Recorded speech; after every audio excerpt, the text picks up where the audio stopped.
دین راځو رسته د علم النحو تعریف، د علم النحو موضوع او د علم النحو غرض و غایت طرف ته. نو د علم النحو د ټولو نه مخکې تعریف وجه تسمیه خو تاسو مخې ته راله چې وجه تسمیه د علم النحو څه شی دی او غرض مخې ته لا نه دی راغلی. نو غرض چلو مخې ته کېدی او موضوع هم مخې ته کېدی او تعریف هم مخې ته کېدو او موجود په باره کې. نو د ټول نه مخکې تعریف د علم النحو تعریفونه هم ډېر شوي دي، تقریبا 3 تعریفونه علماء کرامو ذکر کړي دي. اولنی تعریف دا دی هو علم بأصول يعرف بها أحوال أواخر الكلم الثلاث من حيث الإعراب والبناء. علم النحو د یو داسې اصول نوم دی چې د هغې په واسطه باندې د کلمات ثلاثو یعنی د اسم فعل حرف د هغې د آخر د احوال پته لګي، احوال پکې پیژندلی کېږي د څه په اعتبار سره؟ د معرب او مبني په اعتبار سره، چې دا مبني دی او که معرب دی، او که معرب دی نو په دې باندې به دا چې کومه دی مرفوع دی، دا چې کومه دی منصوب دی، او که داسې دا مجرور دی. او د دې سره سره د بعضې کلماتو د نورو سره د مرکب کېدو کیفیت پته لګي، د مرکب کېدو د کیفیت پته لګي. دا ډېر زیات مشهور تعریف دی او په هر ځای کې دغه تعریف منګه وایو. خو یو تعریف بل علماو ذکر کړی دی، هغه یې داسې ذکر کړی دی هو علم يعرف به أحوال التراکیب العربیة من الإعراب والبناء.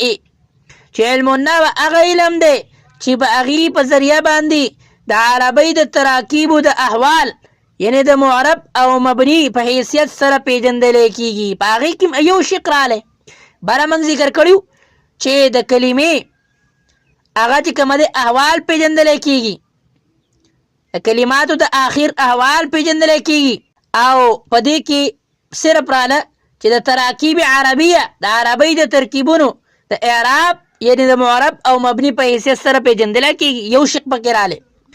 او بل تعریف دا راغلی دی هو علم يعرف به صحة الكلام وفساده. داسې علم دی چې د دې په واسطه سره د کلام صحت او د کلام فساد پیژندلی کېږي، چې دا کلام صحیح دی او دا کلام فاسد دی، دا کلام صحیح دی او دا کلام نو دا موږ پته لګي چې دا کلام ټیک دی او دا کلام غلط دی، نو دا به موږ پیژنو علم النحو په ذریعه سره.